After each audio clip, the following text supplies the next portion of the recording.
Okay, this is a presentation on sepsis management for Capstone 490. This is just an overview slide. First, we're going to define sepsis. Then we're going to talk about some problem statements. I will be going over some literature reviews that have to do with the subject of sepsis. Then I'm going to talk about a PICO question that I formulated and how that relates to nursing theory. And lastly, I'm going to discuss the research components. What is sepsis? Sepsis is the body's response to infection, and it can escalate quickly. It can lead to things as serious as multi-organ failure and death. Delayed treatment increases severity, and early treatment reduces the risk of serious health problems. These are some of the sepsis-related problems broken down. So let's talk about multi-organ failure first. As the infection spreads, preventing normal organ function. So this can just escalate as the time goes on. That's why early diagnosis is so important.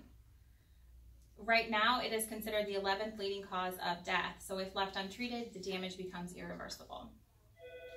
Recognition of sepsis is challenging. Not all patients present the same, and there can be numerous sources of infection. So one person might present with UTI while someone else has an infected wound. And lastly, one of the complications of sepsis is its excessive cost in healthcare. So billions of dollars are spent annually on diagnosis and treatment. Okay, I'm going to be discussing 5 researches that I've reviewed, and the Van den Hegel study is the first one. This took place in 2016 in the Netherlands across 11 hospitals. They came up with a questionnaire to evaluate the nurses' knowledge of sepsis. And what they found is those nurses who had recent education and ICU experience had the greatest knowledge of sepsis. So the findings would again support the use of a screening tool to assist with diagnosis. Because if those nurses were able to know a little bit more about sepsis, they could use that tool better.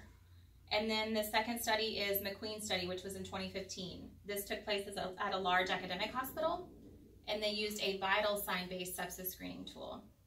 And they came up with the term SUPO, sepsis until proven otherwise. So they use positive predictors that include the presence of cancer and longer operative times. This took place in the OR, and the study supported the use of a screening tool for earlier diagnosis of post-op infections.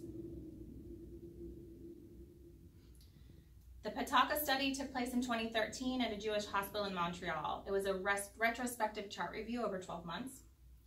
And the triage tool they used, it included a severity checklist. And the findings of this study were that time to antibiotic administration was reduced by 21% when they used the screening tool. So those patients that flagged positive for sepsis, they got treatment earlier, 21% of the time, which again supports the use of a screening tool. The Wawrzyniak study in 2015 took place in an ICU in Brazil, South America. It compared outcomes among patients who received EGDT, which is early goal-directed therapy, compared to those who did not. And the findings indicated that the mortality rates were higher when no early goal-directed therapy was used, 49% of the time versus 37% of the time. And that protocol includes things like blood sampling, urine output, glucose measurement, oximetry, and the use of vasopressors.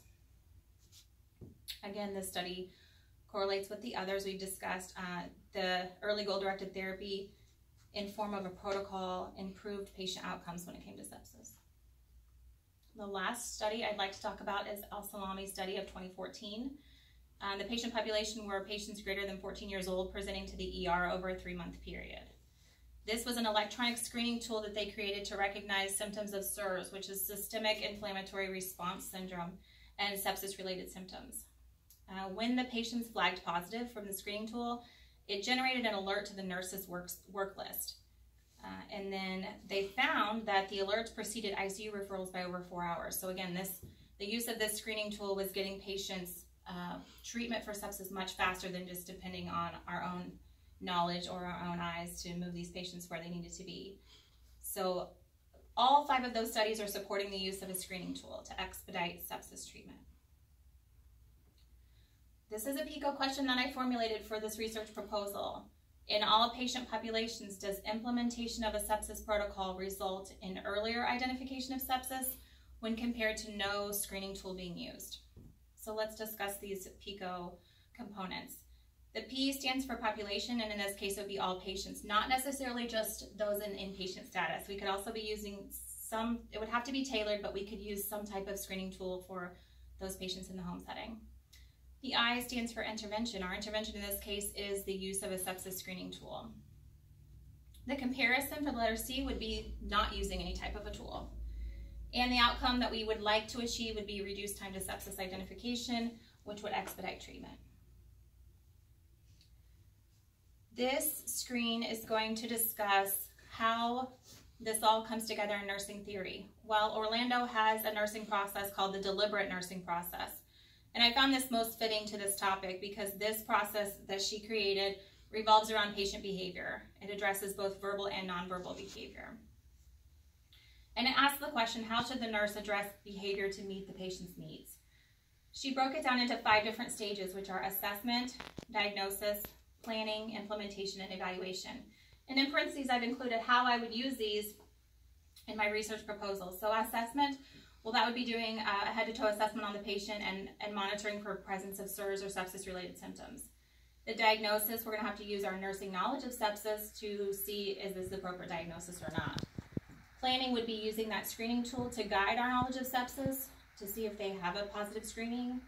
Implementation would be following through with the designated interventions. So in the Al-Salami study, that alert system that was generated to the nurse's workstation or their work study, they would need to notify the physician. I think that was the next step in their plan. And then evaluation would be analyzing the patient outcome and determining the efficacy of the intervention. So here's my research proposal. The design would be quantitative because it would yield numerical data. So we would be comparing time and minutes to intervention for sepsis. My hypothetical setting would be an 800-bed level 1 trauma facility in Indiana because I think that would give us a wide population of patients. The sample would be randomized because we would have 2 separate groups, a control group and an experimental group. And it would include patients from the emergency room setting and ICU settings. 200 patients would be chosen for each group for a total of 400 patients. The patient population would need to be 18 years or older, and informed consent would be obtained upon presentation, just like it would be for any type of treatment. And confidentiality would be maintained. There would be no personal information shared among the patient population. The data collection would be, I chose to use the electronic screening tool created by Al-Salami in that last study we discussed. The screens for criteria would match SIRS and organ dysfunction. That's how we would get a positive screening. And then again, it generates an alert for nurses. So this would look a little different depending on the setting, but it could still work for in-home patient populations versus outpatient and then again inpatient. It would be the nurse's responsibility for notifying the physician. So a positive screen would be considered meeting 1 criteria from each group or 2 criteria from the organ dysfunction group. And in the next slide, I believe I have an example of what the tool looks like. Data analysis, I would be utilizing independent t-tests because this statistical test would make a comparison between those 2 groups in time to identify this identification of sepsis in my 2 groups.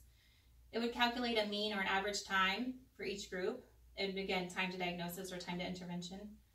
And the numbers would be used to show if the use of sepsis, if the use of a screening tool led to a faster identification or if it did not. So here's what this screening tool looks like. First, there's a few rules. It automatically scans certain clinical and lab parameters. If conditions are met, then it's considered a positive screen and the system generates a severe sepsis and septic shock alert. It goes to the nurse work list. If the criteria is not met, the test is considered to be negative. Then the nurse responds to the alert and notifies the physician using a paging system. And then the last couple of items are, it just talks about how the system would be deactivated to prevent it from continuing to flag for sepsis if it's already being maintained or managed. Here are the parameters. So there are 2 lists, 2 of the systemic inflammatory response or SIRS criteria. And then the bottom section there is organ dysfunction. So Either you meet one of each or two of the organ dysfunction, which has to do with systolic pressure, oxygen saturation, and lactate level. In summary, I just want to reiterate that sepsis is an epidemic. This is the body's way of manifesting symptoms related to the insult, which in this case is an infection. Early intervention is imperative. Treatment is essential because, as we discussed, if it's left untreated, they're more likely to face multi-organ system and even death. A lot more research is needed in this area to keep our patients safe and to provide evidence-based practice guidelines. And I think it's been proven by previous studies that we need a national push for a formal tool to be utilized in order to organize and assess these symptoms. There's my reference page. Thank you for listening.